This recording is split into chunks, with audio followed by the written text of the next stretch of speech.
Pilipinas at buong mundo. Naitay Kapuso, pahiram po ng 20 minutes ng inyong hapon. Ako po si Boy, and welcome to Fast Talk with Boy Abunda. Sa lahat ng kasama ho natin sa Facebook at YouTube, sa lahat ng nakikinig po sa DZWB, welcome to the program. Una, 9 na araw na lamang at Pasko na. Merry Christmas. Thank you, Top 10 Asia magazine, for this recognition as Southeast Asia Top TV host for 2024. Maraming salamat. Ito po ang dahilan kung bakit ako'y lumipad papuntang Kuala Lumpur. Maraming salamat. Lalagay ko muna dito. Samantala po, may dalawang bagong singing champions na tayo dito sa GMA. 2 champions. Nanalo ang 19-year-old soulful singer na si Naya Ambi sa The Clash 2024 noong Sabado. Makikita po natin sa ating mga screen. Siya po'y nag-uwi over 4 million pesos worth of prizes.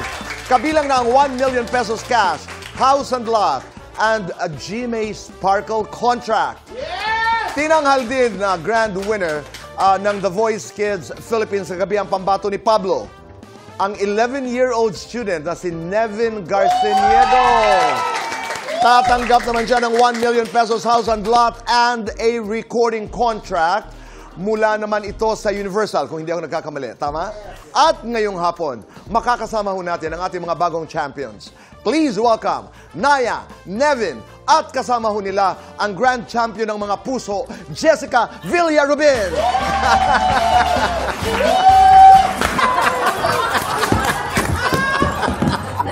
Maraming salamat. Merry Christmas! Merry Christmas! Ay, kakatuwa. Gagaling nyo? Congratulations. Kumusta yung karanasan ng pagpanalo, ng panalo? How was it? Take me to that moment when you heard that you were the grand winner, the grand champion. Ikaw, Naya. Grabe po. Nung narinig ko po yung pangalan ko, parang hindi pa po nagsisink in lahat. And yun po, parang nung narinig ko din po yung pangalan ko, biglang nag-flashback po lahat sa akin ng nangyayari sa Clash journey ko po. Doon po ako naiyak. Kasi naalala ko po na hindi ako iniwan ni Lord kahit kailan. And there was a time that you wanted to back out. Tama ba? Opo. Why? Kasi ang priorities ko po is studies ko. Pero nung na-persuade po ako ng parents ko na i-push through kasi ito po yung matagal kong pinapangarap eh. Actually, tumigil po ako kumanta ng parang saglit lang po. Pero nung dumating po yung The Clash, talagang kinuha ko na po agad yung opportunity. So, yun po. Okay.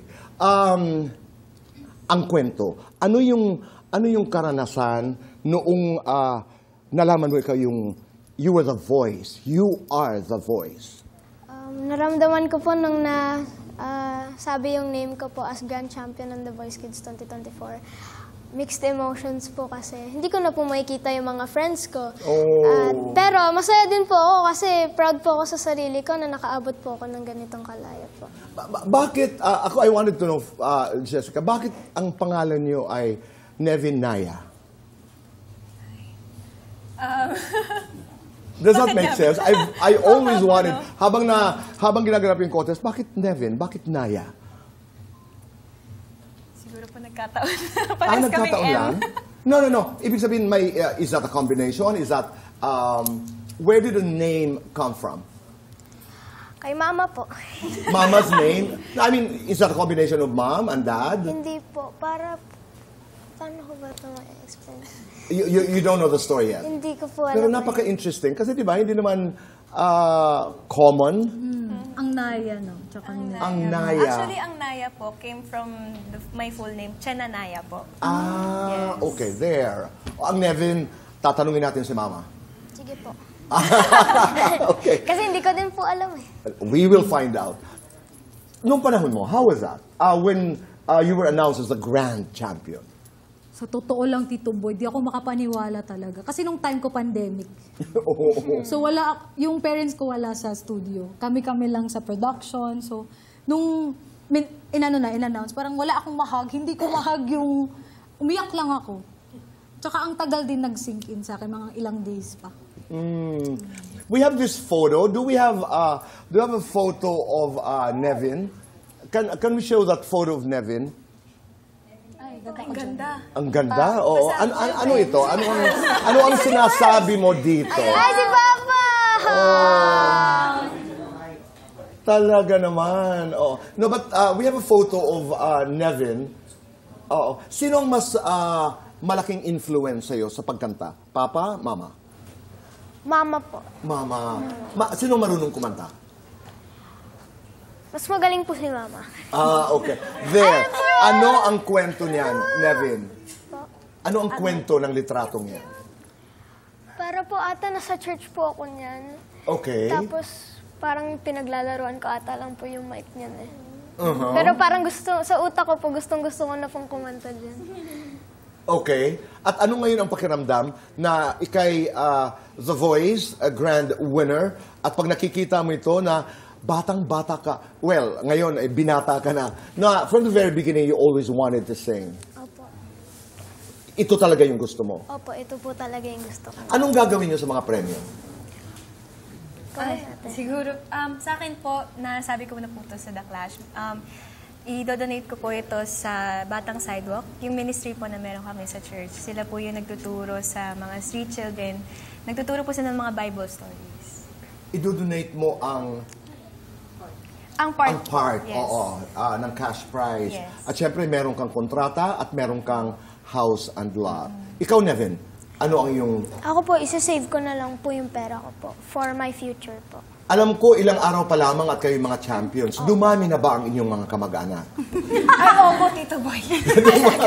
Dumami. Dumami po. Di Hindi ba? ko po alam, may mga kamag-anak po pala ako sa Siargao. Ay, pag-uusapan natin ng Siargao mamaya. Okay. Dumami ba ang friends, Nevin? Opo. Talaga? Anong sabi nila sa'yo? Pengen naman dyan. Jessica, ikaw, anong ginawa mo doon sa mga premyo mo? Ako po talaga, Tito Boy, sinave ko talaga din. And then, tumulong din po ako sa mga kapatid ko nung pagkapanalo po. Yan ang maganda sa atin, no? Pamilya talaga ang binabalikan. Nananalo, may challenges. Ang takbuhan talaga natin, bumabalik tayo sa pamilya. Kaya parati kong sinasabing, huwag makakalimot. Huwag makakalimot sa pamilya, sa nanay, sa tatay, sa mga kapatid. Pero umpisano natin ang fast talk natin. We'll have to do fast talk with Jessica. Laban ako dyan. Miss Jessica, bilisan natin ito. Pa-sweet, daring. Pa-sweet, Magpapa-cute, magpapa-sexy. magpapasexy. Mataas sa boses o mataas sa talent fee? Ay, mataas na talent fee. Bibirit, hihirit. Bibiri. Diva, bida-bida. Diva. Dating app, social media. Social media. Love life, karera. Karera ako. Island girl, city girl. Island girl. Manila, Cebu. Cebu. Cebu, Siargao. Cebu! Cebu! Yes or no? Gusto nang magka-boyfriend? Yes. Yes or no? Gustong maging komedyante? Yes. Yes or no? Gustong maging leading lady? Yes. Yes or no? Gustong magka-sold-out concert? Yes. Bibili ako dyan. Ay. Yes or no? Gustong sumali ng concert abroad? Yes. Sumali? Ay, sumali? Yes. Pwede. Pwede, yes. Lights on or lights off? Off. Happiness or chocolates? Happiness. Best time for happiness? Every day. Wow. Complete this sentence. Gagawin ko ang lahat para... Sa pamilya ko. Merong mga usap-usapan na ikaw daw ang tinatanghal kasalukuyan, Jessica, na binibining Siargao. Ano ba ang ibig sabihin nito? Saan ba nanggagaling ito? Ano ang iyong piece of advice para kinaya at kinevin? Malalaman ho natin sa pagbabalik ng Fast Talk with Boy Abunda.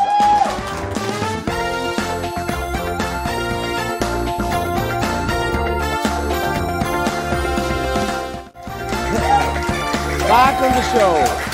Bago natin ipagpatuloy yung ating binibining Siargao na katanungan, meron tayong isang bisita on video na may katanungan para kay Naya. Specifically, na itatanong din natin kay Kevin. Narito po, panoorin natin. Naya, congratulations once again. Since na ikaw ang pinakabagong itinanghal na Grand Champion ng The Clash 2024 at ikaw, syempre magkakaroon ng mga contract with GMA7, ang tanong ko ay, kapag ikaw ba ay inalok din na mag-artista, i-consider mo rin ba? Ayan ang tanong ko. Oh, Naya, mag-aartista ka ba? Hello, Miss Lani. Pwede po. Pwede po. Aba, Pwede po. maganda. Para yung katanungan, Nevin, ikaw. Pwede naman po. Aba, pinag-isipan. Si Jessica talaga mag-aartista yan. Bakit? Ngayon na daw magsimula. Sige nga, ano halimbawa, Linya? Gumawa ka, bakit? Bakit ginawa mo ito sa akin? Sabihin mo nga, Nevin, bakit? Bakit mo to ginawa sa akin? No. Naya. Bakit mo ito ginawa sa akin? Ay. Okay, bakit pinag-uusapan ang madala sa pagdalaw mo sa Siargao? Kasi pabalik-balik ako doon, Tito Boy. Sino kasi. ang binabalikan mo doon? Dati meron, pero ngayon wala na. Dati meron. Meron talaga, Tito Boy. Oo. Pero, naano ako sa Siargao curse na sinasabi nila. Kasi ako po, di po talaga ako bumabalik sa isang lugar. Pero sa Siargao po, naka-6 or 7 na ata po ako. It didn't work out. Pero hindi dahil doon. Maaga kaming natapos nung guy. Pero bumabalik pa din ako kahit wala na siya. Kasi na-inlove din talaga ako sa island mismo. Oy, okay. So, kung nanonood siya ngayon, ano ang hindi? Pwede. Ano ang nais mong sabihin sa kanya? You miss your chance. That's in English. Yeah, this is You missed your chance. Ganda nun. I love that line. Ganda! You miss your chance. Hello, ako na tong... Oo. Kung meron kang payo na ibibigay dito sa kay Naya at kay Nevin, para hindi nila ma-miss ang chance, Okay. anong payo ang ibibigay mo sa kanila? Ako for Naya and Nevin, ang isa lang masasabi ko, mas lalo nyo pang gagalingan. Kasi this is just a start for beginning sa career nyo. So, dapat mas galingan, dapat wag mapagod mag-practice, at syempre, magpakabait. And don't miss the chance. Yes. Okay. Kahit anong opportunities na darating, Yes. tanggap lang ng tanggap. Ano ang inyong Christmas wish? Christmas wish ko po, happiness for everyone. Oh, ang ganda naman. Nevin, ikaw? Wish ko po, bagong bike. Bagong bike! Makakabili ka niyan, 5! Oo. At dahil bagong bike, tuturuan mo kami sumayaw. Di ba? Halika. Kanina, nag-uumpisa na eh. Kami sumayaw siya eh. Turuan mo nga kami nun yun. Maya na yung bulaklak kasi hindi makakakilos. Go! Game! 1, 2, 3, 4.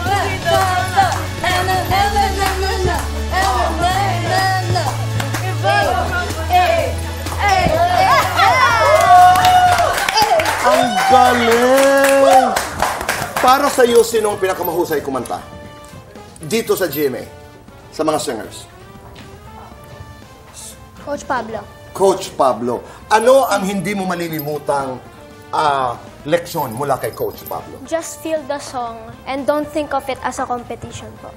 I love that. Just feel the song and don't think about it as a competition. Napakaganda. Ano ang hindi mo malilimutan leksyon mula sa mga judges? Always sing from the heart.